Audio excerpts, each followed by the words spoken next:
Aku masih bisa merasakan panasnya terik matahari Doha di kulitku. Bahkan saat aku duduk di sini. Di teras sebuah villa mewah yang menghadap ke Laut Lombok. Udara di sini lembab, penuh dengan aroma garam dan bunga Kamboja yang anehnya terasa asing.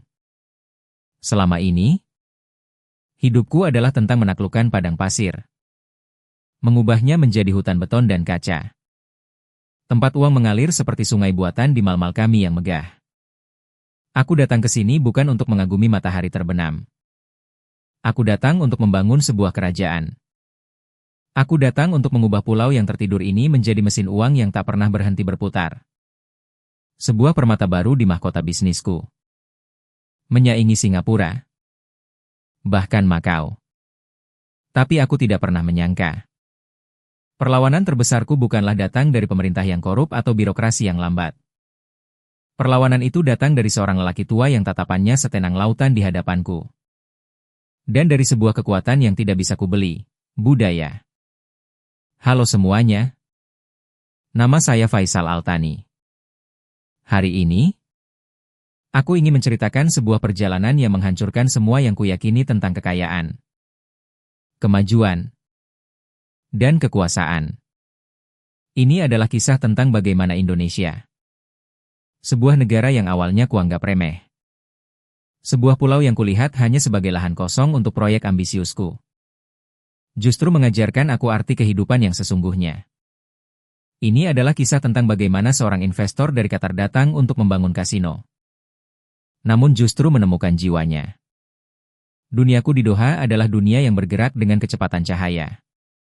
Pagi hari dimulai dengan deretan angka di layar bursa saham global. Siang hari diisi dengan rapat-rapat di gedung pencakar langit yang menembus awan. Dan malam hari ditutup dengan kesepakatan miliaran dolar di restoran mewah. Aku terbiasa dengan efisiensi. Aku terbiasa dengan hasil yang terukur. Bagiku, sebuah ide hanya bernilai jika bisa diubah menjadi keuntungan finansial. Emosi adalah kelemahan. Tradisi adalah beban. Ketika tim analisku pertama kali menyajikan proposal tentang Lombok, aku melihatnya sebagai sebuah kanvas kosong yang sempurna. Pantai-pantai yang belum tersentuh, tanah yang luas dan murah, dan pemerintah daerah yang, menurut laporan kami, haus akan investasi asing. Rencanaku sangat jelas dan, menurutku, brilian. The Lombok Riviera. Sebuah kompleks resort terpadu yang akan membuat Marina Bay Sands di Singapura terlihat seperti hotel butik.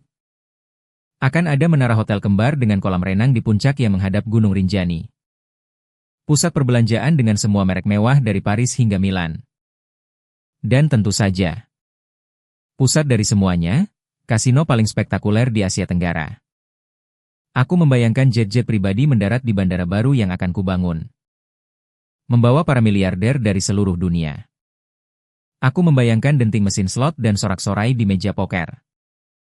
Aku membayangkan ribuan pekerjaan tercipta. Ekonomi lokal meroket. Dan namaku akan terukir sebagai visioner yang membawa Lombok ke panggung dunia. Aku melihat diriku sebagai seorang penyelamat. Membawa kemajuan ke tempat yang terlupakan oleh waktu. Aku membaca semua berkas tentang Indonesia. Negara yang indah. Ya, tapi penuh dengan masalah. Korupsi, ketidakpastian hukum, infrastruktur yang buruk. Aku juga membaca tentang budaya mereka yang kuat. Agama yang memegang peranan penting. Bagiku saat itu, semua itu hanyalah variabel yang harus dikelola. Rintangan yang bisa diatasi dengan lobi yang cerdas dan, tentu saja, uang yang cukup. Aku percaya bahwa setiap orang punya harga. Setiap prinsip bisa dinegosiasikan. Saat pesawat pribadiku mendarat di Bandara Internasional Lombok, kesan pertamaku seolah membenarkan semua prasangkaku. Bandara itu bersih, tapi sederhana. Jauh dari kemegahan Bandara Hamad di Doha. Perjalanan menuju hotel melewati jalan-jalan yang tidak terlalu lebar. Diapit oleh sawah-sawah hijau dan desa-desa kecil dengan rumah beratap seng. Aku melihat orang-orang tersenyum dan melambai. Sebuah pemandangan yang aneh bagiku. Di duniaku, orang tidak tersenyum pada orang asing tanpa alasan. Mereka miskin, tapi sepertinya bahagia, kata asistenku. Mencoba terdengar bijaksana. Aku hanya mendengus. Itu bukan kebahagiaan. Itu kepasrahan. Mereka tidak tahu apa yang mereka lewatkan. Kita di sini untuk menunjukkan kepada mereka. Pertemuan pertamaku dengan para pejabat pemerintah daerah berjalan persis seperti yang kubayangkan. Mata mereka berbinar ketika aku mempresentasikan maket proyekku yang berkilauan. Aku menjanjikan investasi triliunan rupiah. Puluhan ribu lapangan kerja. Pembangunan jalan. Sekolah. Rumah sakit. Aku menjanjikan sebuah masa depan yang gemilang. Mereka mengangguk-angguk. Tampak terpesona. Aku sudah menyiapkan tas berisi, tanda terima kasih, untuk memuluskan segalanya. Namun, di akhir presentasi, terjadi sesuatu yang tidak kuduga. Salah seorang pejabat senior, seorang pria berkumis tebal dengan suara yang lembut, berkata, "Tuan Faisal, ini adalah proposal yang luar biasa. Sangat luar biasa. Kami sangat berterima kasih. Tapi, ada satu hal. Proyek sebesar ini, terutama dengan adanya kasino, harus mendapat restu dari para tuan guru kami." Aku mengerutkan kening. Tuan guru? Maksud Anda?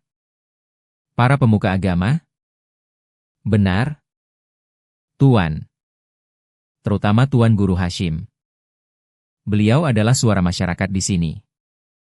Tanpa restu beliau, proyek ini akan sangat sulit berjalan. Aku hampir tertawa. Di abad ke-21, sebuah proyek multimiliar dolar bergantung pada restu seorang ulama desa? Ini lebih buruk dari yang kubayangkan. Ini bukan sekadar birokrasi.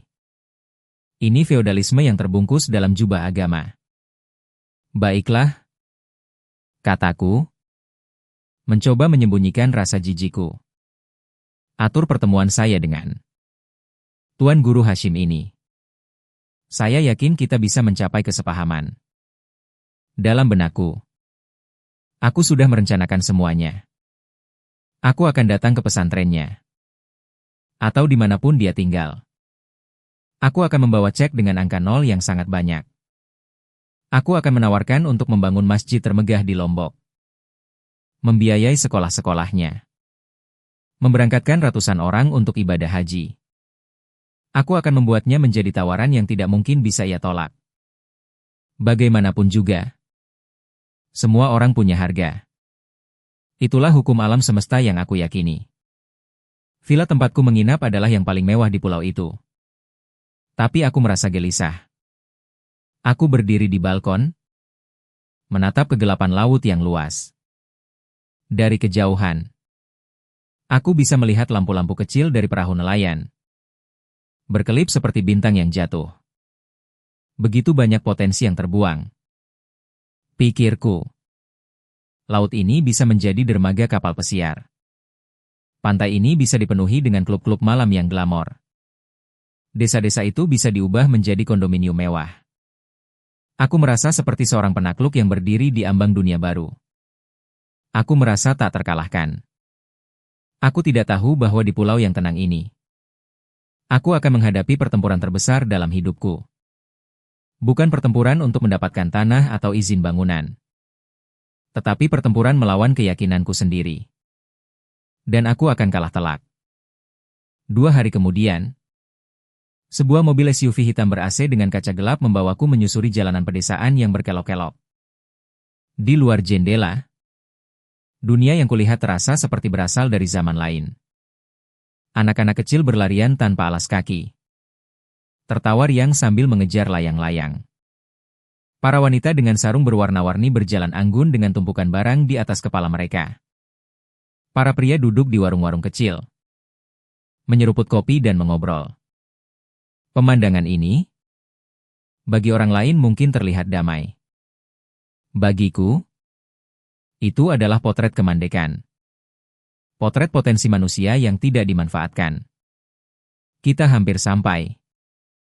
Tuan Faisal, kata sopir lokalku.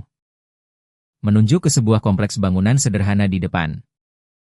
Tempat tinggal Tuan Guru Hashim bukanlah istana seperti yang mungkin kubayangkan.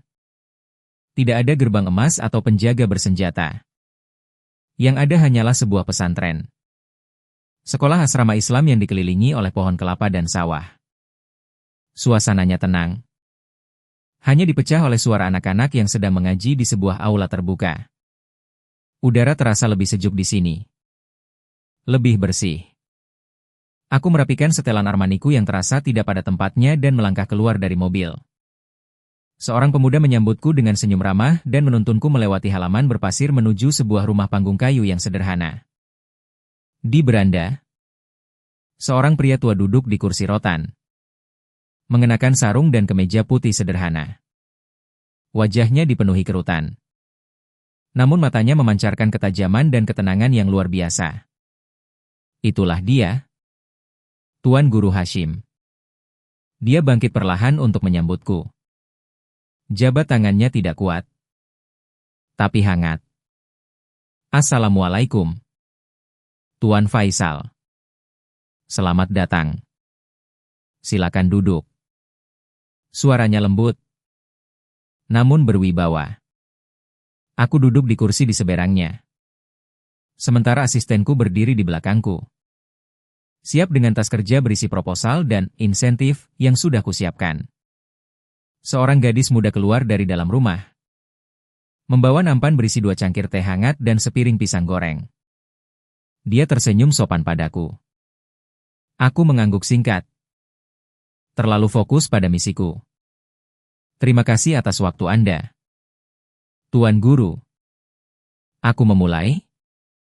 Langsung ke pokok persoalan. Aku tidak suka basa-basi. Saya yakin para pejabat sudah menjelaskan tujuan kedatangan saya ke Lombok. Saya datang untuk berinvestasi.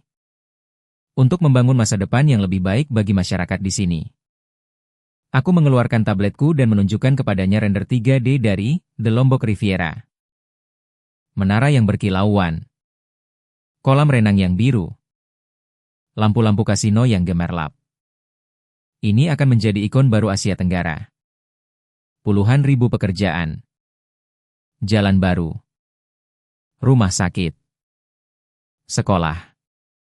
Semua ini akan menjadi milik masyarakat Lombok. Tuan Guru Hashim melihat gambar-gambar itu dengan ekspresi yang tidak terbaca. Dia tidak terlihat terkesan. Juga tidak menolak. Dia hanya mengamati dalam diam. Lalu menyesap tehnya perlahan. Sebuah bangunan yang sangat megah. Tuan Faisal, katanya akhirnya. Seperti istana dari negeri dongeng. Aku tersenyum. Merasa di atas angin. Ini bukan dongeng, Tuan Guru. Ini adalah kenyataan yang bisa saya wujudkan. Yang saya butuhkan hanyalah dukungan Anda. Dukungan masyarakat. Aku memberikan isyarat pada asistenku. Dia melangkah maju dan meletakkan sebuah amplop tebal di atas meja. Ini adalah sumbangan awal dari perusahaan kami untuk pembangunan kembali Masjid Agung di desa ini. Dan kami juga berkomitmen untuk mendanai yayasan pendidikan yang Anda kelola. Anggap saja ini sebagai tanda niat baik kami. Aku bersandar. Yakin telah memenangkan permainan ini. Uang dan agama. Kombinasi yang tak terkalahkan. Tuan Guru Hashim melirik amplop itu. Lalu kembali menatap mataku. Tatapannya seolah menembus semua lapisan arogansiku.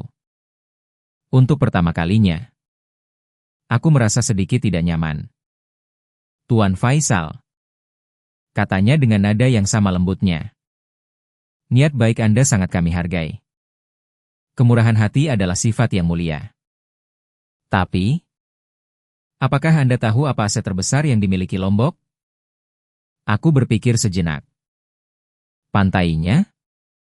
Gunung Rinjani? Potensi pariwisatanya? Dia menggeleng pelan. Seolah senyum tipis tersungging di bibirnya. Bukan. Aset terbesar kami adalah ketenangan. Ketenangan yang datang dari hidup selaras dengan alam. Ketenangan yang datang dari ikatan keluarga dan komunitas yang kuat.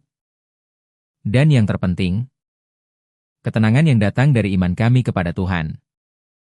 Dia menunjuk ke arah render kasino di tabletku. Tempat itu.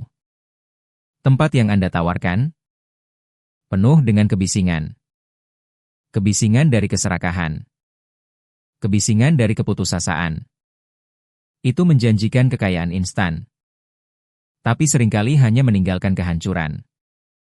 Itu mungkin akan mengisi kantong beberapa orang. Tuan Faisal. Tapi itu akan mengosongkan jiwa banyak orang. Aku mulai merasa jengkel. Retorika filosofis ini membuang-buang waktuku. Tuan Guru. Kita harus realistis. Kemiskinan adalah masalah nyata di sini. Proyek saya menawarkan solusi. Pekerjaan. Uang. Itu yang dibutuhkan orang. Orang membutuhkan martabat. Tuan Faisal. Jawabnya tegas, namun tetap tenang. Dan martabat tidak bisa dibangun di atas meja judi. Kami di sini tidak menentang kemajuan. Kami menyambut investasi yang mengangkat masyarakat kami. Yang menghormati budaya kami. Yang menjaga alam kami. Tapi kami tidak akan menukar jiwa kami untuk mendapatkan kilau emas sesaat. Dia mendorong amplop itu dengan lembut ke arahku. Simpanlah uang Anda. Tuan. Gunakanlah untuk membangun sesuatu yang membawa berkah. Bukan musibah. Maafkan saya. Jiwa Lombok tidak untuk dijual. Darahku serasa mendidih. Aku belum pernah ditolak seperti ini. Ditolak dengan begitu sopan. Begitu tenang? Seolah-olah tawaranku yang bernilai jutaan dolar itu tidak lebih dari sepiring pisang goreng di atas meja. Ini adalah sebuah penghinaan. Aku berdiri dengan tiba-tiba. Saya rasa Anda melakukan kesalahan besar. Tuan Guru. Anda menolak masa depan. Dia juga berdiri. Menatapku dengan tatapan yang bukan marah. Melainkan kasihan. Mungkin masa depan yang Anda tawarkan bukanlah masa depan yang kami inginkan. Tuan Faisal. Insya Allah. Waktu akan menunjukkan jalan yang benar. Saat aku berbalik untuk pergi. Gadis muda yang menyajikan teh tadi berbicara untuk pertama kalinya. Maaf. Tuan. Katanya dalam bahasa Inggris yang fasih dan tanpa aksen. Yang mengejutkanku. Teh Anda belum diminum. Aku berhenti dan menatapnya. Dia muda. Mungkin awal 20-an. Dengan mata yang cerdas dan berani. Saya tidak punya waktu untuk minum teh. Jawabku dingin. Dia tersenyum tipis. Di sini? Tuan? Kami selalu punya waktu untuk teh. Mungkin jika Anda tinggal lebih lama. Anda akan mengerti mengapa hal-hal sederhana seperti secangkir teh terkadang lebih berharga daripada semua gedung pencakar langit di dunia. Aku mengabaikannya dan berjalan cepat kembali ke mobil. Kemarahan membakar di dadaku. Siapa mereka berani menceramahiku?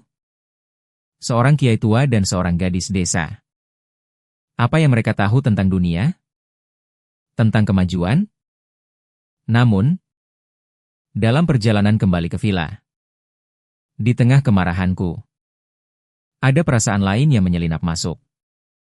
Perasaan aneh yang belum pernah kurasakan sebelumnya, kebingungan.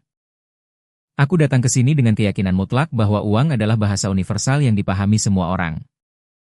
Tapi hari ini, aku bertemu dengan seseorang yang tidak memahaminya. Atau lebih tepatnya, memilih untuk tidak memahaminya. Malam itu, aku tidak bisa tidur. Aku membatalkan penerbanganku kembali ke Doha.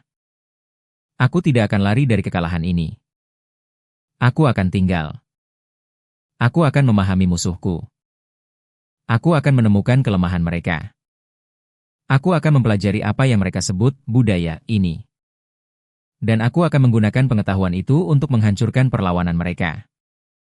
Aku akan menunjukkan kepada Tuan Guru Hashim dan gadis pintar itu bahwa pada akhirnya, di dunia nyata, uang selalu menang. Aku berdiri di balkon lagi, menatap lautan yang sama.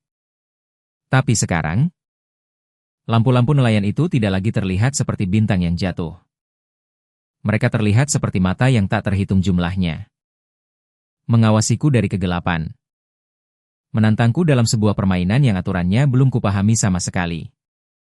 Dan untuk pertama kalinya dalam hidupku yang penuh kemenangan, aku merasa tidak yakin apakah aku bisa menang.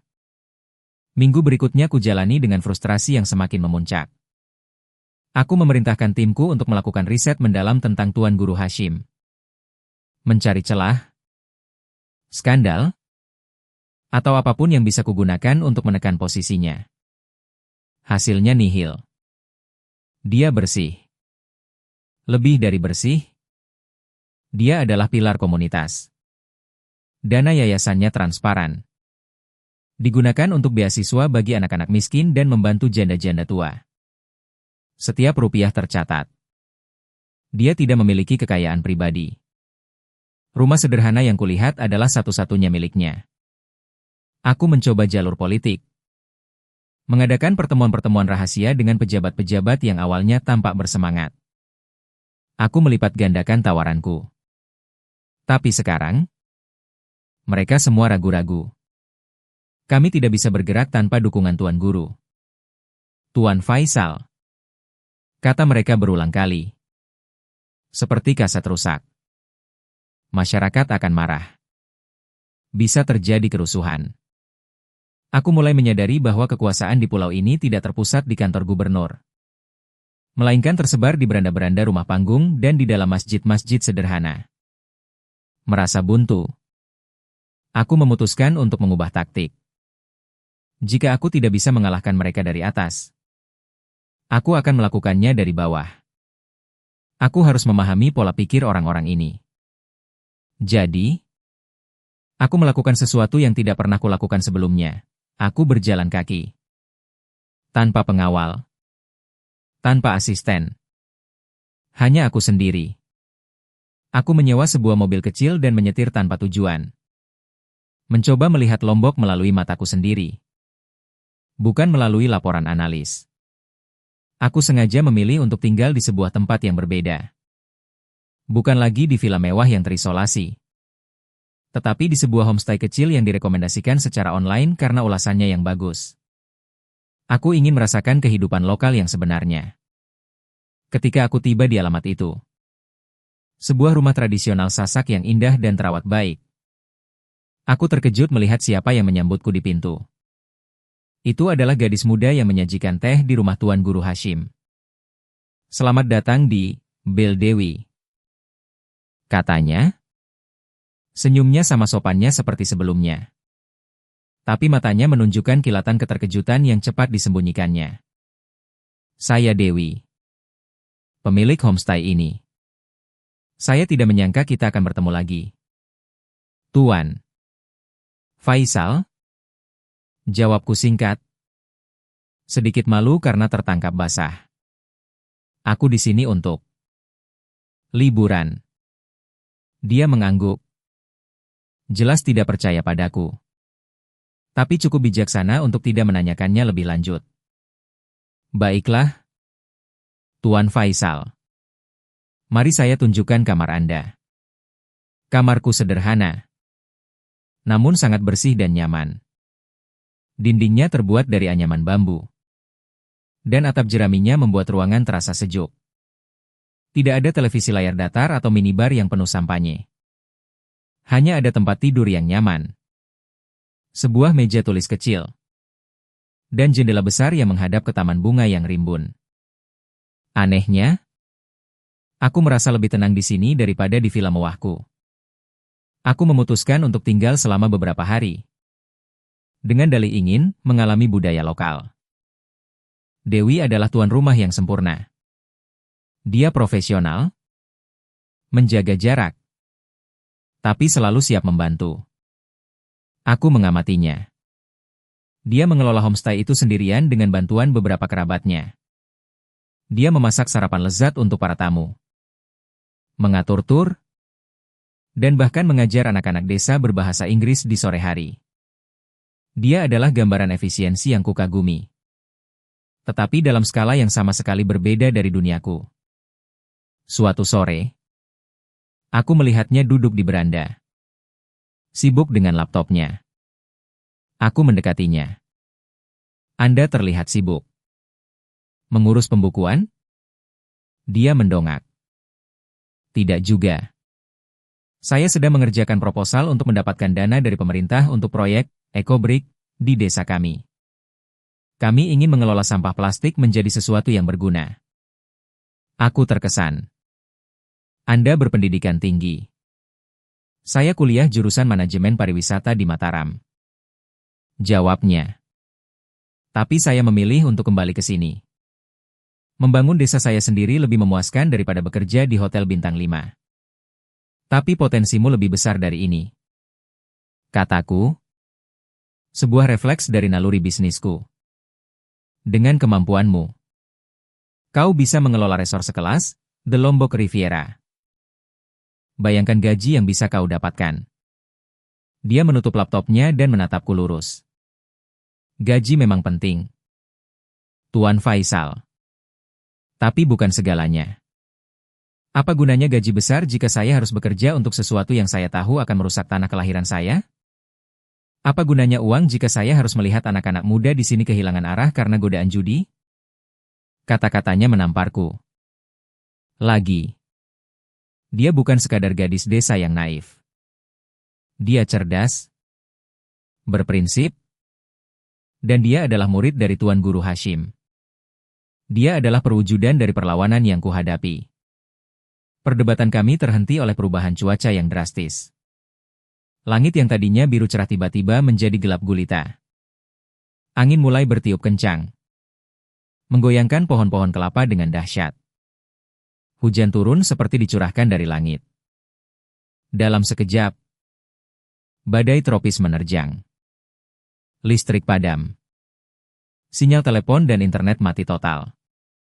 Tiba-tiba, aku merasa terputus dari dunia. Semua kekayaanku, semua koneksiku, semua teknologiku, menjadi tidak berguna. Aku duduk di kamarku yang gelap, hanya diterangi oleh lampu darurat kecil. Suara angin yang menderu dan hujan yang menghantam atap membuatku takut. Aku, Faisal Altani, yang biasa mengendalikan segalanya, kini merasa sangat kecil dan tidak berdaya. Aku sendirian dalam kegelapan di sebuah pulau asing. Aku mendengar ketukan di pintu. Itu Dewi, membawa sebuah lentera minyak. Anda tidak apa-apa, Tuan Faisal? Tanyanya. Suaranya terdengar cemas. Aku baik-baik saja. Jawabku. Mencoba terdengar tegar. Di luar sangat parah. Atap rumah Pak Budi, tetangga kita, rusak. Kami semua akan ke sana untuk membantu. Anda lebih baik tetap di sini. Lebih aman. Pak Budi. Aku ingat pernah melihatnya. Seorang nelayan tua dengan wajah yang selalu tersenyum. Rumahnya adalah gubuk paling kecil dan paling reot di ujung jalan. Rasa takutku bergulat dengan rasa penasaranku. Aku tidak ingin sendirian. Aku ikut denganmu, kataku, mengejutkan diriku sendiri. Dewi menatapku ragu. Anda yakin? Hujannya sangat deras. Aku yakin. Tegasku. Dengan hanya berbekal jas hujan pinjaman yang kebesaran dan sebuah senter. Aku mengikuti Dewi menembus badai. Air setinggi mata kaki menggenang di jalanan tanah. Kami tiba di rumah Pak Budi dan pemandangan di sana membuatku terkesima. Di tengah badai yang mengamuk, hampir seluruh pria di desa itu ada di sana. Beberapa memanjat atap yang licin, mencoba menutupi lubang dengan terpal. Yang lain sibuk memindahkan perabotan ke tempat yang kering. Tidak ada kepanikan. Tidak ada teriakan. Hanya ada kerjasama yang tenang dan efisien. Aku berdiri di sana, basah kuyup dan canggung. Tidak tahu harus berbuat apa. Aku adalah seorang miliarder yang tidak tahu cara memegang palu. Tiba-tiba, Pak Budi, pria yang rumahnya sedang hancur, menepuk bahuku. Dia basah kuyup dan hanya mengenakan celana pendek. Tapi senyumnya tidak hilang. "Ayo, Tuan," teriaknya di tengah deru angin. "Jangan hanya berdiri. Bantu kami angkat lemari ini." Tanpa berpikir, aku bergabung dengannya. Aku, yang terbiasa mengangkat telepon untuk memerintahkan ribuan orang, kini menggunakan seluruh kekuatanku untuk mengangkat sebuah lemari kayu tua bersama seorang nelayan. Aku merasakan otot-ototku yang jarang terpakai menjerit. Tapi ada sesuatu yang anehnya memuaskan. Setelah atap berhasil ditambal sementara dan barang-barang diselamatkan, istri Pak Budi, seorang wanita kecil yang tangguh, muncul membawa nampan berisi kopi panas dan ubi rebus. Kami semua duduk berkerumun di teras yang sempit, berbagi makanan sederhana itu. Mereka berbicara dalam bahasa Sasak, tertawa, dan saling menepuk punggung. Meskipun mereka baru saja mengalami musibah, tidak ada aura kesedihan. Yang ada hanyalah kebersamaan. Pak Budi menawariku secangkir kopi. "Terima kasih, Tuan. Anda sudah banyak membantu." "Saya tidak melakukan apa-apa," jawabku jujur. Dia tertawa. "Kehadiran Anda sudah membantu. Di sini, kami menyebutnya gotong royong. Berat sama dipikul, ringan sama dijinjing. Itu cara kami bertahan hidup." Aku menatap orang-orang di sekelilingku. Mereka tidak punya apa-apa menurut standarku. Rumah mereka kecil, pakaian mereka sederhana. Tapi malam itu, di tengah badai, mereka menunjukkan sebuah kekayaan yang belum pernah kulihat sebelumnya.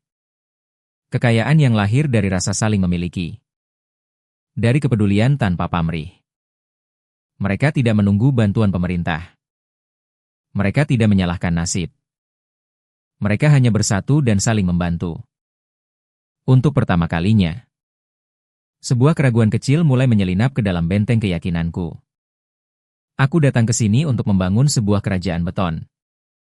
Menawarkan pekerjaan dan uang. Tapi orang-orang ini, mereka sudah memiliki kerajaan mereka sendiri. Sebuah kerajaan tak terlihat yang dibangun di atas fondasi kepercayaan dan solidaritas. Dan aku sadar, kasinoku yang gemerlap tidak akan pernah bisa membeli hal seperti ini. Malah sebaliknya, kasinoku mungkin akan menghancurkannya.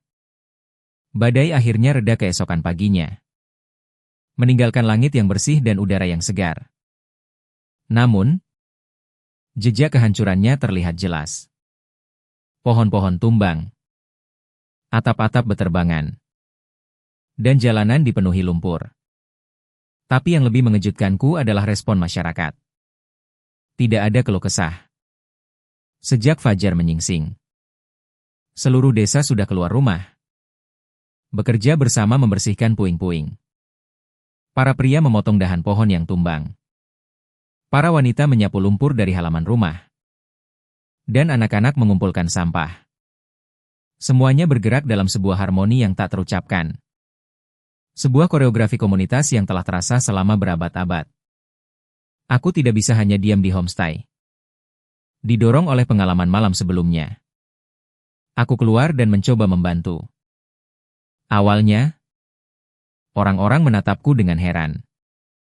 Tuan Faisal yang kaya raya dari Qatar, dengan sepatu desainernya yang kini berlapis lumpur, mencoba mengangkat dahan pohon. Tapi kemudian, Pak Budi melihatku dan tersenyum lebar. Dia memberiku sebilah parang dan menunjukkanku cara memotong dahan dengan benar. Aku sangat canggung. Tapi aku terus mencoba. Perlahan, kecanggungan itu berubah menjadi tawa. Mereka menertawakan caraku memegang parang. Dan aku pun ikut tertawa. Untuk pertama kalinya, aku tidak merasa seperti orang luar. Seorang investor yang sedang menginspeksi aset. Aku merasa menjadi bagian dari sesuatu. Selama beberapa hari berikutnya, aku hidup dalam ritme desa. Aku bangun saat mendengar suara kokok ayam. Bukan alarm dari jam Rolexku. Aku sarapan nasi bungkus bersama para pekerja. Bukan sarapan kontinental di restoran hotel. Aku belajar beberapa patah kata dalam bahasa Sasak. Aku mendengarkan cerita-cerita mereka. Aku menghabiskan banyak waktu dengan Pak Budi. Aku membantunya memperbaiki jala ikannya yang robek. Dia adalah seorang pencerita yang ulung. Dia tidak pernah mengenyam pendidikan formal. Tapi kebijaksanaannya tentang laut, angin, dan kehidupan sangat mendalam. Laut itu seperti kehidupan. Tuan Faisal, katanya suatu sore, saat kami duduk di perahunya yang tertambat di pantai. Kadang ia tenang dan memberi kita banyak ikan. Kadang ia mengamuk dan mengambil semua yang kita punya. Kita tidak bisa melawannya. Kita hanya bisa belajar untuk menghormatinya.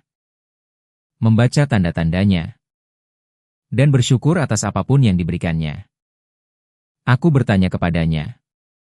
Pak Budi, apa kau tidak ingin hidup yang lebih baik? Punya rumah yang lebih besar?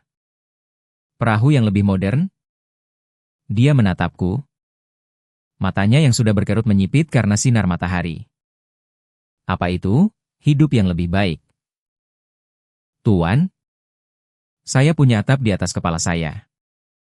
Saya punya makanan di meja saya. Hasil dari laut ini. Istri saya sehat. Anak-anak saya sudah menikah dan memberi saya cucu. Tetangga saya baik. Setiap hari saya bisa melihat matahari terbenam yang indah ini. Bagi saya, ini sudah lebih dari cukup. Ini adalah surga. Kata-katanya begitu sederhana namun begitu kuat. Menghantamku. Aku memiliki apartemen penthouse di beberapa kota termewah di dunia. Koleksi mobil sport. Dan rekening bank dengan angka yang bahkan tidak bisa kuhitung. Tapi apakah aku pernah merasakan kepuasan yang begitu murni seperti yang terpancar dari wajah nelayan tua ini? Aku sibuk mengejar lebih. Sementara dia sudah menemukan cukup. Perbincangan itu membuatku gelisah sepanjang malam. Aku mulai mempertanyakan seluruh fondasi hidupku. Apa sebenarnya yang aku kejar selama ini? Dewi, yang tadinya menjaga jarak, mulai lebih terbuka padaku. Dia melihat perubahanku. Dia melihat bahwa aku bukan lagi investor arogan yang pertama kali ia temui. Suatu malam, saat kami duduk di beranda homestay, aku akhirnya bertanya kepadanya tentang Tuan Guru Hashim. Mengapa beliau begitu menentang proyekku? Tanyaku. Apakah beliau tidak melihat manfaat ekonominya? Dewi tersenyum sedih. Anda masih belum mengerti. Ya. Tuan Guru bukan menentang ekonomi. Beliau menentang jenis ekonomi yang Anda tawarkan. Beliau pernah berkata, kemiskinan materi bisa diatasi dengan kerja keras dan kesempatan. Tapi kemiskinan jiwa, sekali ia datang, sangat sulit untuk disembuhkan. Dia melanjutkan, Tuan Guru melihat lebih jauh dari sekadar angka-angka di atas kertas. Dia melihat dampak sosialnya. Dia membayangkan para suami yang menghabiskan upah mereka di meja judi, meninggalkan keluarga mereka kelaparan. Dia membayangkan anak-anak muda yang melihat jalan pintas menuju kekayaan dan melupakan nilai kerja keras. Dia membayangkan budaya kami yang didasarkan pada gotong royong dan spiritualitas digantikan oleh budaya individualisme dan keserakahan. Itulah yang beliau takuti. Kehilangan jiwa kami. Aku terdiam. Penjelasannya begitu logis, begitu masuk akal, namun datang dari perspektif yang sama sekali berbeda dari duniaku. Di duniaku, dampak sosial adalah sesuatu yang dikelola oleh Departemen CSR, Corporate Social Responsibility. Sebuah kotak yang harus dicentang. Di sini, itu adalah inti dari segalanya. Tapi dunia berubah. Argumenku lemah. Kalian tidak bisa selamanya terisolasi dari dunia luar. Kami tidak ingin terisolasi. Jawab Dewi cepat. Kami ingin terlibat dengan dunia dengan cara kami sendiri. Kami ingin pariwisata yang memperkenalkan budaya kami. Bukan yang menghancurkannya. Turis datang ke Lombok untuk mencari sesuatu yang tidak mereka miliki di rumah. Ketenangan, keaslian, keindahan alam. Jika kita membangun kasino dan mal-mal mewah, kita akan menjadi sama seperti tempat lain. Kita akan kehilangan keunikan kita. Keuntungan jangka panjang kita. Keuntungan jangka panjang. Kalimat itu lagi. Kalimat yang sama yang diucapkan Tuan Guru Hashim. Aku mulai memahaminya sekarang. Itu bukan tentang keuntungan finansial dalam laporan kuartalan. Itu adalah tentang keberlanjutan sebuah peradaban. Sebuah cara hidup. Pengalamanku di desa itu seperti sebuah proses detoksifikasi yang lambat dan menyakitkan. Setiap hari, satu lapisan arogansi dan sinismeku terkikis. Aku mulai melihat keindahan dalam hal-hal yang dulu kuanggap remeh. Senyuman tulus dari seorang anak kecil. Rasa manis dari buah mangga yang dipetik langsung dari pohonnya. Suara azan yang menggema di lembah saat senja. Aku mulai menyadari bahwa apa yang kuanggap sebagai kemandekan sebenarnya adalah keberlanjutan.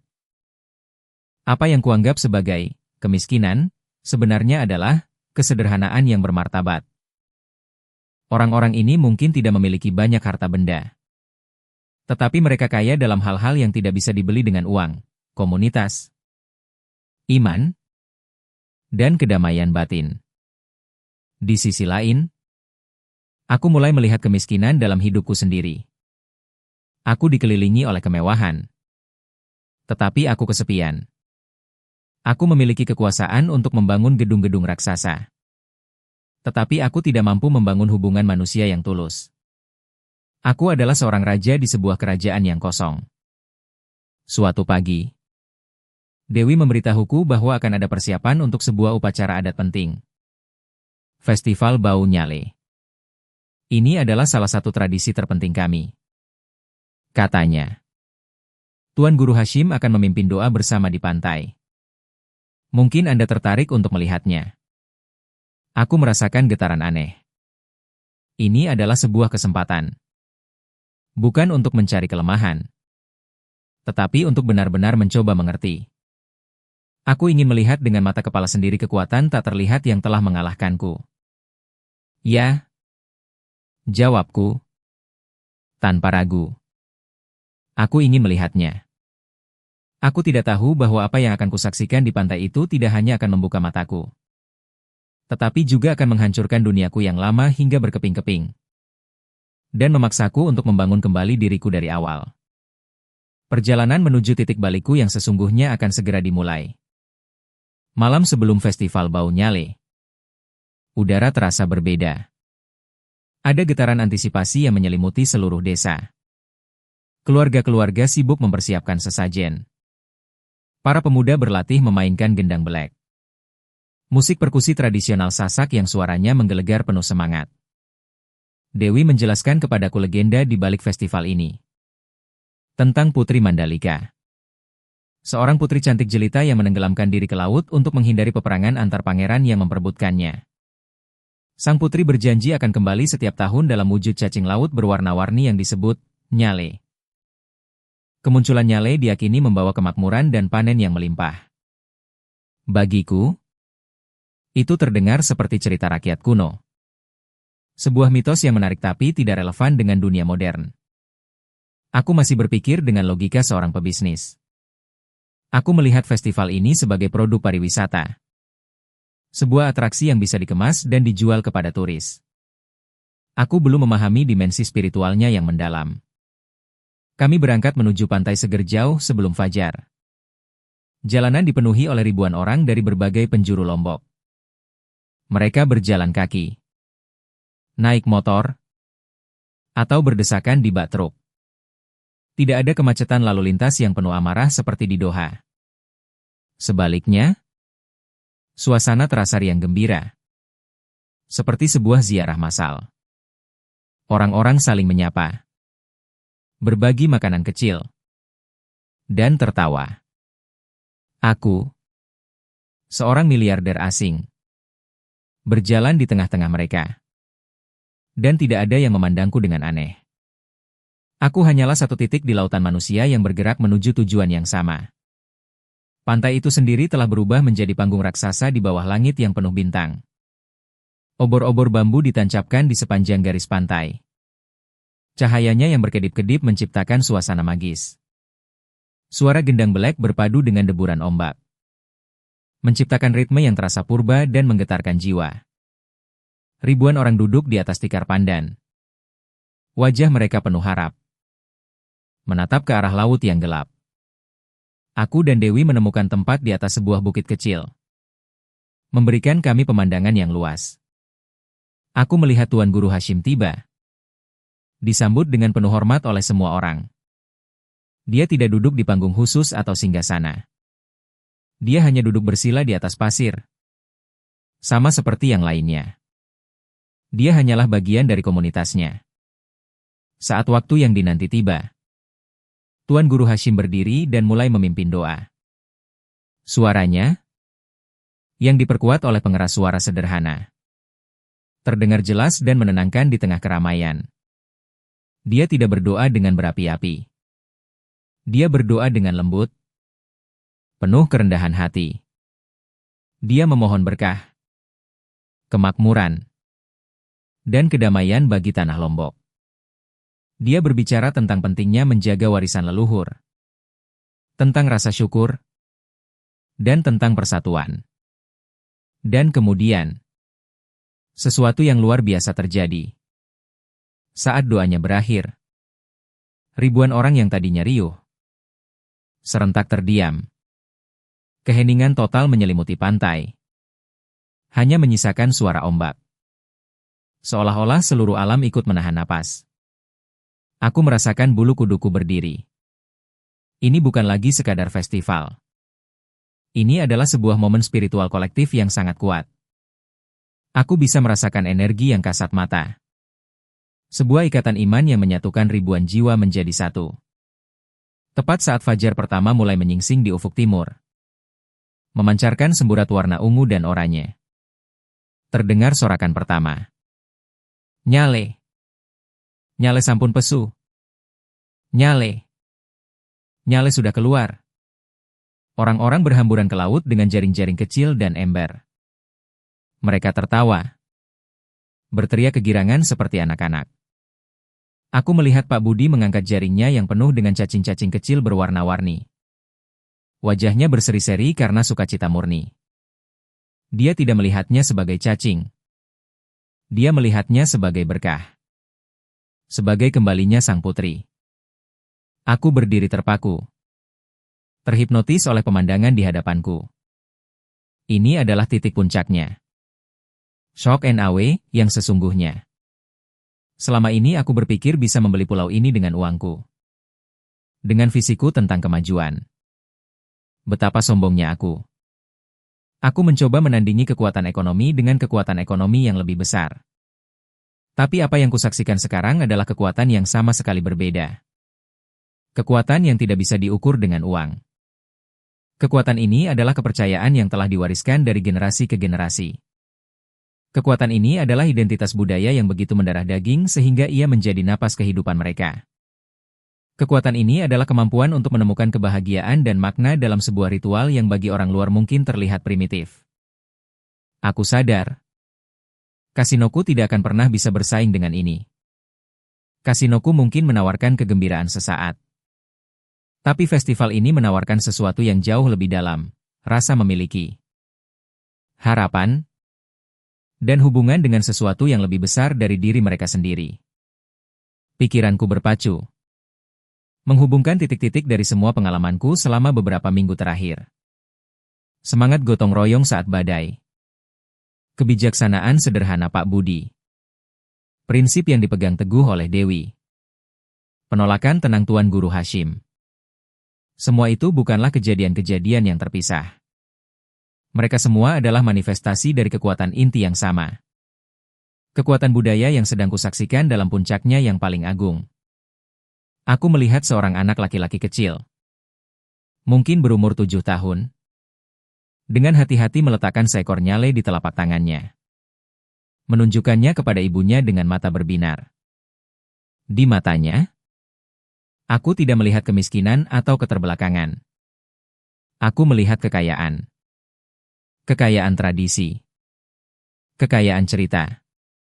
Kekayaan identitas. Tiba-tiba, visiku tentang The Lombok Riviera terasa begitu dangkal. Begitu hampa. Dan begitu merusak. Aku membayangkan menara kasinoku yang menjulang tinggi di pantai ini. Lampu-lampunya yang norak meredupkan cahaya obor. Musiknya yang hingar-bingar menenggelamkan suara gendang belek. Proyekku tidak akan memajukan Lombok. Proyekku akan membunuhnya. Aku akan menjadi penakluk yang menghancurkan peradaban yang jauh lebih kaya dari peradabanku sendiri yang berlandaskan materi. Perasaan mual yang hebat menghantamku. Itu bukan mual fisik, tapi mual jiwa. Aku merasa jijik pada diriku sendiri. Pada kesombonganku. Pada ketidaktahuanku. Aku datang ke sini untuk mengubah mereka. Tapi ternyata, merekalah yang telah mengubahku. Saat matahari terbit sepenuhnya, menyinari lautan manusia yang bersuka cita. Aku menoleh ke arah Dewi. Matanya berkaca-kaca. Bukan karena sedih, tapi karena haru. Dia menangkap tatapanku. Aku tidak perlu mengatakan apa-apa. Dia bisa melihat semuanya di wajahku. Keterkejutan. Penyesalan. Dan awal dari sebuah pencerahan. Indah. Bukan? Bisiknya. Aku hanya bisa mengangguk. Tenggorokanku tercekat. Ini lebih dari indah. Aku berhasil berkata. Ini nyata. Saat kami berjalan pulang di antara kerumunan yang mulai membubarkan diri. Aku tahu bahwa Faisal Altani yang datang ke Lombok beberapa minggu lalu telah mati di pantai itu. Aku tidak tahu siapa diriku sekarang. Atau apa yang akan kulakukan selanjutnya. Satu-satunya hal yang aku tahu adalah aku tidak bisa melanjutkan proyek kasino itu. Melakukannya akan menjadi pengkhianatan terbesar. Bukan hanya terhadap masyarakat Lombok, tetapi juga terhadap bagian baru dari diriku yang baru saja lahir. Aku harus bertemu dengan Tuan Guru Hashim sekali lagi. Bukan sebagai seorang investor yang mencoba membuat kesepakatan, tetapi sebagai seorang murid yang mencari bimbingan. Perjalanan kembali dari pantai terasa sangat berbeda. Jika saat pergi aku dipenuhi rasa penasaran seorang pengamat. Kini aku diliputi oleh keheningan seorang peziarah yang baru saja mengalami pencerahan. Dunia di sekitarku tampak lebih hidup. Warnanya lebih cerah. Suaranya lebih jernih. Aku bukan lagi seorang investor yang menilai harga tanah per meter persegi. Aku melihat sawah-sawah hijau sebagai sumber kehidupan. Aku melihat senyum orang-orang sebagai cerminan kekayaan batin mereka. Aku meminta Dewi untuk membawaku bertemu Tuan Guru Hashim hari itu juga. Aku tidak bisa menunggu. Ada beban berat di dadaku yang harus segera kuangkat. Dewi mengerti. Tanpa banyak bertanya. Dia mengantarku kembali ke pesantren yang tenang itu. Kali ini, tidak ada SUV hitam ber-AC. Kami datang dengan sepeda motor tua milik Dewi. Aku duduk di belakang. Memegang pundaknya. Merasakan angin pedesaan menerpa wajahku. Pemandangan ini pasti akan menjadi bahan tertawaan rekan-rekan bisnisku di Doha. Seorang miliarder menumpang ojek di sebuah desa terpencil. Tapi anehnya, aku tidak merasa malu. Aku merasa bebas. Kami tiba di pesantren saat matahari mulai condong ke barat. Tuan Guru Hashim sedang duduk di beranda yang sama. Di kursi rotan yang sama. Seolah-olah dia sudah menungguku. Wajahnya tampak lelah setelah memimpin festival semalaman. Tapi matanya tetap bersinar dengan ketenangan yang sama. Aku mendekat dengan langkah ragu. Aku bukan lagi Faisal Altani yang penuh percaya diri.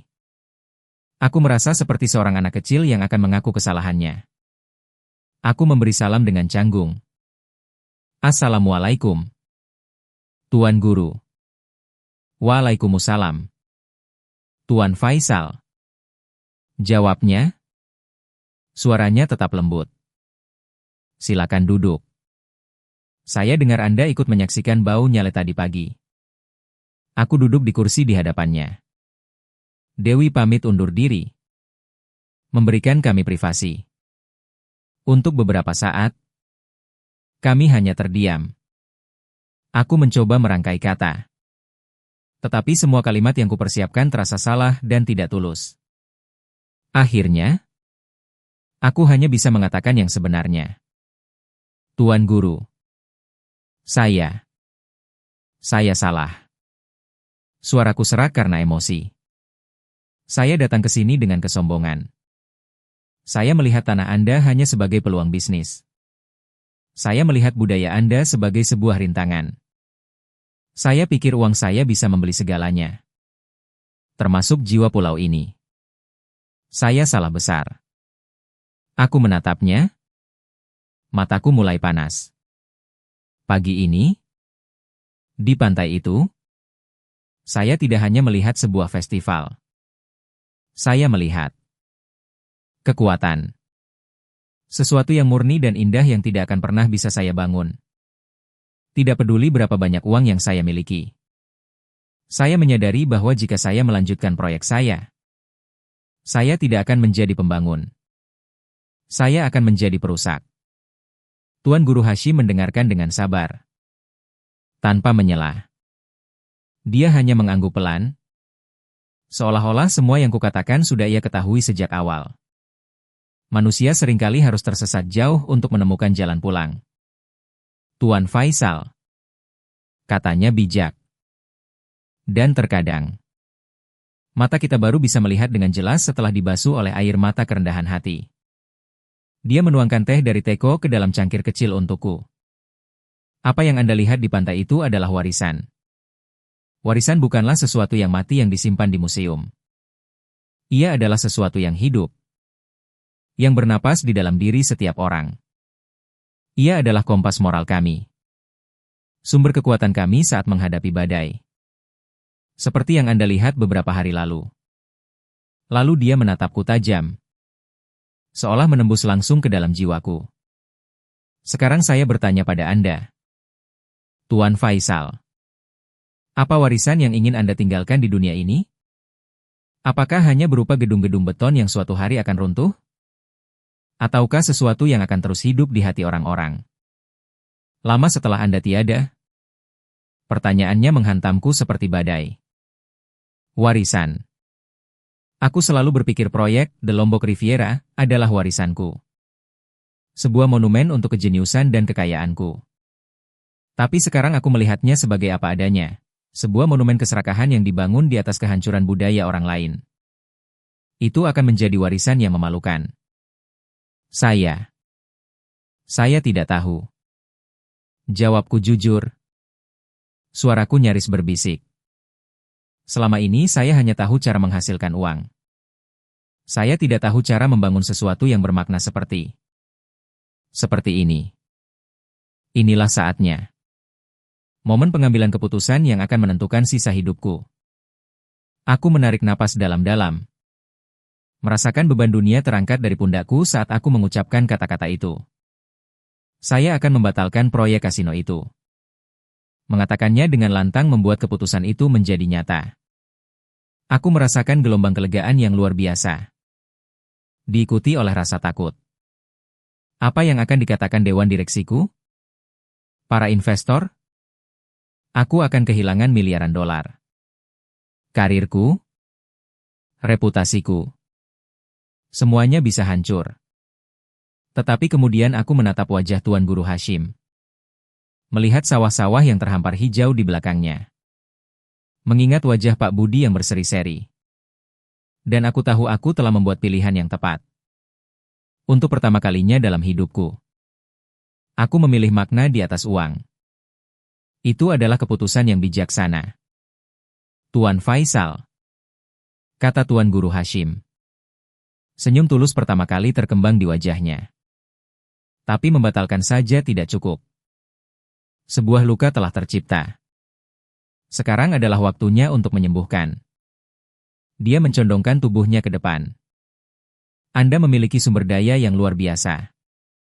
Anda memiliki pikiran yang cemerlang dalam bisnis. Jangan sia-siakan itu. Pikirkanlah. Bagaimana Anda bisa menggunakan kekuatan Anda itu bukan untuk mengeksploitasi Lombok, tapi untuk memberdayakannya? Bagaimana Anda bisa menjadi mitra, bukan penakluk? Kata-katanya membuka sebuah pintu di benakku yang tidak pernah kutahu ada. Idenya begitu radikal, begitu berlawanan dengan semua yang pernah kuajarkan. Menjadi mitra? Memberdayakan? Selama ini bisnis bagiku adalah permainan zero sum. Ada pemenang dan ada pecundang. Konsep kemitraan yang saling menguntungkan dengan sebuah komunitas desa terasa begitu asing. Namun juga begitu menarik. Aku meninggalkan pesantren itu bukan dengan perasaan kalah, tetapi dengan perasaan memiliki tujuan baru. Beban untuk membangun kasino telah hilang, digantikan oleh sebuah tantangan yang jauh lebih besar dan lebih mulia. Aku harus menghadapi konsekuensi dari keputusanku. Aku harus menelepon dewan direksiku di Doha. Itu akan menjadi panggilan telepon tersulit dalam hidupku.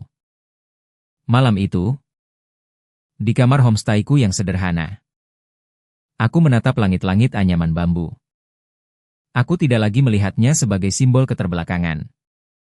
Aku melihatnya sebagai karya seni. Simbol dari kearifan lokal dalam beradaptasi dengan alam. Aku memikirkan panggilan telepon yang harus kulakukan. Mereka akan menyebutku gila. Emosional. Tidak profesional. Mereka akan mencoba memecatku. Mungkin mereka akan berhasil. Tapi aku tidak peduli lagi. Aku telah menemukan sesuatu yang jauh lebih berharga daripada posisiku sebagai CEO. Aku telah menemukan kembali diriku. Dengan tangan gemetar, aku mengambil ponsel satelitku satu-satunya alat yang masih berfungsi dan menekan nomor ketua dewan direksi. Saat nada sambung berbunyi, aku menatap keluar jendela, ke arah siluet Gunung Rinjani yang megah di kejauhan. Aku tahu bahwa apapun yang terjadi setelah panggilan ini, hidupku tidak akan pernah sama lagi. Aku telah dihancurkan. Tetapi dari puing-puing itu, sesuatu yang baru dan lebih baik siap untuk dibangun. Panggilan telepon itu berlangsung selama tepat 1 jam 12 menit. Itu adalah pertempuran verbal paling brutal yang pernah aku alami. Teriakan, tuduhan, ancaman semua dilontarkan kepadaku melalui sambungan satelit yang berderak. Mereka menyebutku pengkhianat.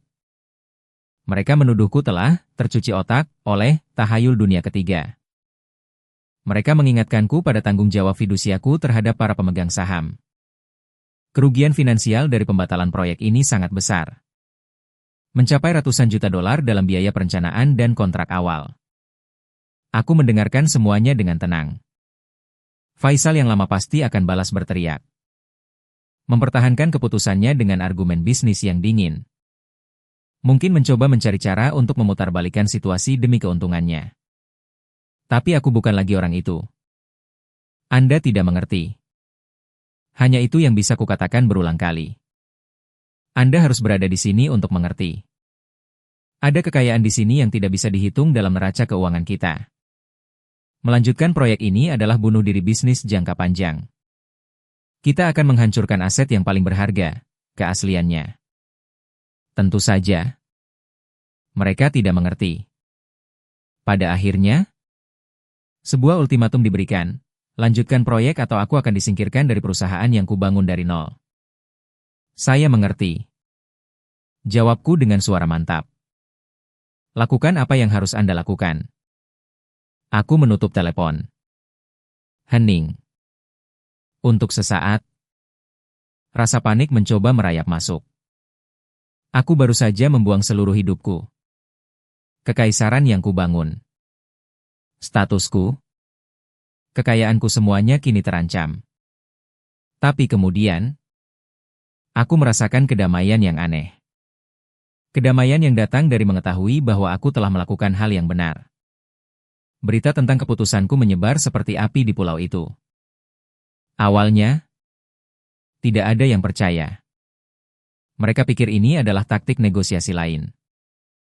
Tapi ketika timku mulai mengemasi peralatan mereka dan pengacara perusahaanku secara resmi mengirimkan surat pembatalan kepada pemerintah daerah, rumor itu menjadi kenyataan. Reaksi masyarakat sangat luar biasa. Tidak ada pesta kemenangan atau arak-arakan yang mengejek kekalahanku.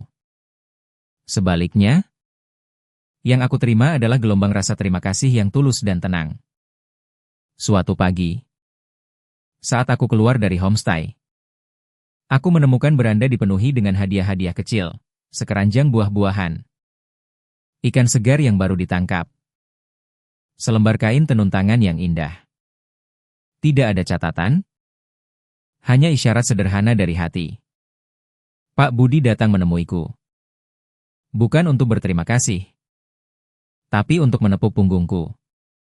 Anda orang baik, Tuan Faisal, katanya. Hati Anda sudah menemukan jalannya. Dewi, yang telah menjadi teman dan penasihatku yang paling terpercaya, hanya tersenyum.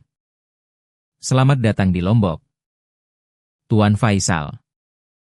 Maksudku, selamat datang yang sesungguhnya. Puncaknya adalah saat Tuan Guru Hashim mengundangku kembali ke pesantren. Kali ini, suasananya berbeda. Tidak ada lagi ketegangan. Dia menyambutku seperti seorang putra yang telah lama hilang. Kami duduk di beranda yang sama. Minum teh dari cangkir yang sama. Jalan di depan Anda akan sulit, katanya, seolah bisa membaca pikiranku. Anda telah kehilangan banyak hal di dunia Anda. Benar? Aku mengakui. Tapi saya merasa telah menemukan sesuatu yang jauh lebih berharga di sini. Dan saat itulah, sebuah ide yang telah bersemi di benakku sejak percakapan terakhir kami, akhirnya terbentuk dengan jelas. Ide yang begitu gila, begitu berisiko, namun terasa begitu benar. Tuan Guru, kataku, nadaku serius. Saya tidak akan meninggalkan Lombok. Saya ingin tinggal. Saya ingin berinvestasi di sini. Bukan dengan caraku yang lama, tapi dengan cara kalian. Aku menjelaskan rencanaku. Aku akan menggunakan kekayaan pribadiku apapun yang tersisa setelah pertempuranku dengan Dewan Direksi untuk mendirikan sebuah yayasan. Bukan yayasan amal yang hanya memberikan sumbangan, tetapi sebuah perusahaan modal ventura sosial. Lombok Legacy Fund. Begitulah aku menamakannya dalam hati. Tujuannya, aku menjelaskan dengan penuh semangat, adalah untuk berinvestasi pada pengusaha-pengusaha lokal seperti Dewi. Membantu mereka mengembangkan homestay berbasis budaya, agrowisata yang berkelanjutan, kerajinan tangan. Kita akan memberikan mereka pelatihan manajemen, akses ke pasar global, teknologi ramah lingkungan. Kita tidak akan membangun resor raksasa yang dimiliki oleh orang asing. Kita akan membantu ribuan pemilik usaha kecil untuk berkembang, sehingga keuntungan tetap berada di tangan masyarakat Lombok. Kita akan membuktikan kepada dunia bahwa pariwisata yang berkelanjutan dan berbasis budaya bukan hanya baik untuk jiwa, tetapi juga sangat menguntungkan secara ekonomi. Aku berhenti, terengah-engah, menyadari bahwa aku baru saja mengucapkan pidato paling penuh gairah dalam hidupku. Tuan Guru Hashim menatapku lama. Matanya menyelidik. Aku menahan napas, menunggu penilaiannya. Akhirnya, dia mengangguk perlahan. Itu adalah sebuah warisan yang pantas untuk dibangun, Tuan Faisal. Sebuah warisan yang akan membawa berkah. Tapi ini tidak bisa menjadi proyek Anda sendiri. Ini harus menjadi proyek kita bersama. Anda membawa keahlian bisnis global. Kami membawa kearifan lokal. Anda menjadi mitra kami, bukan bos kami. Itulah satu-satunya cara yang saya inginkan. Tuan Guru. Jawabku dengan tulus. Maka, dimulailah babak baru dalam hidupku. Berita pemecatanku dari perusahaanku sendiri akhirnya datang. Menjadi berita utama di jurnal-jurnal bisnis di seluruh dunia. Mereka melukiskanku sebagai seorang CEO eksentrik yang kehilangan akal sehatnya. Beberapa mantan kolega menelepon untuk mencemooh. Yang lain untuk menyatakan simpati yang dibuat-buat. Aku mengabaikan semuanya. Aku menjual apartemenku di Doha, jet pribadiku, dan sebagian besar sahamku. Aku memindahkan hampir seluruh kekayaan bersihku ke dalam Lombok Legacy Fund. Aku menukar setelan Armaniku dengan kemeja katun sederhana dan celana panjang. Aku mulai belajar bahasa Indonesia. Dan bahkan beberapa frasa dalam bahasa Sasak. Yang membuat penduduk desa tertawa geli. Aku, Dewi, dan tim kecil yang kami bentuk dari para pemuda-pemudi cerdas di desa. Mulai bekerja. Kantor pusat kami bukanlah gedung pencakar langit. Melainkan sebuah rumah panggung kayu yang kami sewa. Dengan pemandangan langsung ke sawah. Rapat Dewan Penasihat kami. Yang diketuai oleh Tuan Guru Hashim dan beranggotakan para tetua adat serta Pak Budi, yang kami angkat sebagai penasihat kelautan dan kebahagiaan. Seringkali diadakan sambil duduk bersila di atas tikar. Proyek pertama kami adalah membantu sekelompok ibu-ibu penenun untuk memasarkan kain mereka secara online. Lengkap dengan cerita di balik setiap motifnya. Kami juga mendanai Pak Budi dan nelayan lainnya untuk memulai tur wisata memancing yang otentik. Di mana turis tidak hanya menangkap ikan tetapi juga belajar tentang filosofi laut dari para ahlinya. Kami membantu Dewi memperluas homestay-nya menjadi sebuah pusat pelatihan bagi pemuda-pemudi lain yang ingin memulai bisnis serupa. Setiap hari adalah sebuah tantangan. Ada masalah birokrasi, perbedaan budaya kerja, dan keterbatasan infrastruktur. Tapi setiap hari juga membawa kegembiraan yang belum pernah kurasakan sebelumnya.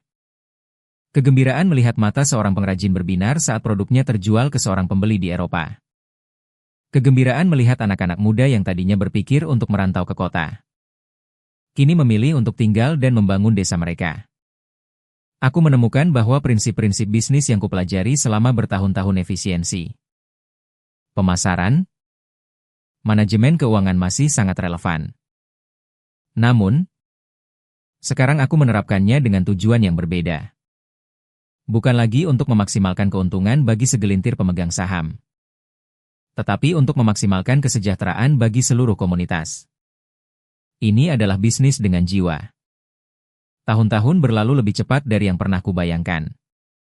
Lombok Legacy Fund tumbuh melampaui impian terliarku. Kami tidak membangun satu kasino raksasa, melainkan membantu menumbuhkan 1.000 usaha kecil yang berkelanjutan. Model kami, yang pada awalnya dicemooh oleh dunia keuangan sebagai filantropi yang naif, mulai menarik perhatian. Para akademisi dari universitas-universitas ternama datang untuk mempelajarinya. Para investor dari Eropa dan Amerika, yang lelah dengan model kapitalisme yang eksploitatif, mulai mencari kami untuk berinvestasi. Mereka tidak lagi hanya mencari ROI, Return on Investment, tetapi juga SROI, Social Return on Investment.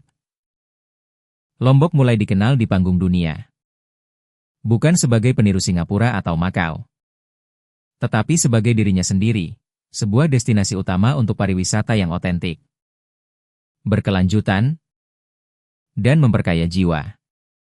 Para wisatawan yang datang bukan lagi mereka yang mencari kemewahan yang kosong, tetapi mereka yang mencari hubungan yang tulus dengan alam, dengan budaya, dan dengan diri mereka sendiri. Mereka tidak keberatan membayar harga premium untuk tinggal di homestay yang dikelola komunitas, makan di warung yang menyajikan hasil bumi lokal, dan belajar langsung dari para empu pengrajin. Ekonomi lokal berkembang pesat, tetapi dengan cara yang sehat. Tingkat kemiskinan menurun drastis, tetapi identitas budaya justru semakin kuat. Anak-anak muda bangga menjadi petani, nelayan, atau seniman, karena kini mereka melihatnya sebagai profesi yang terhormat dan menguntungkan. Desa-desa menjadi lebih bersih dan teratur berkat program pengelolaan sampah dan energi terbarukan yang kami danai.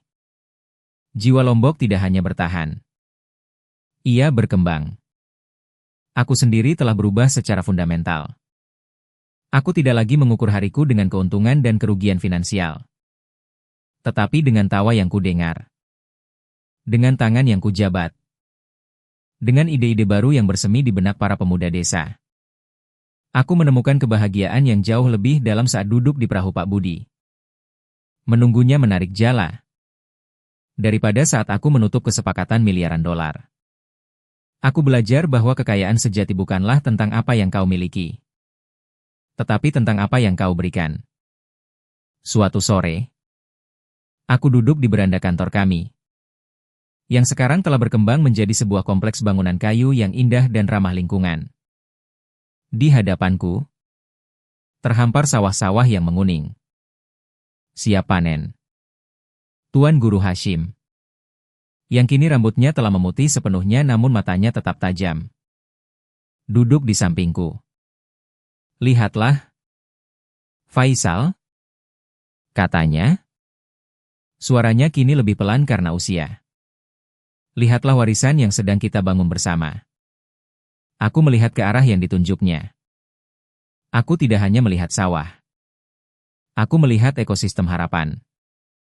Aku melihat bukti hidup bahwa kemajuan dan tradisi bisa berjalan beriringan.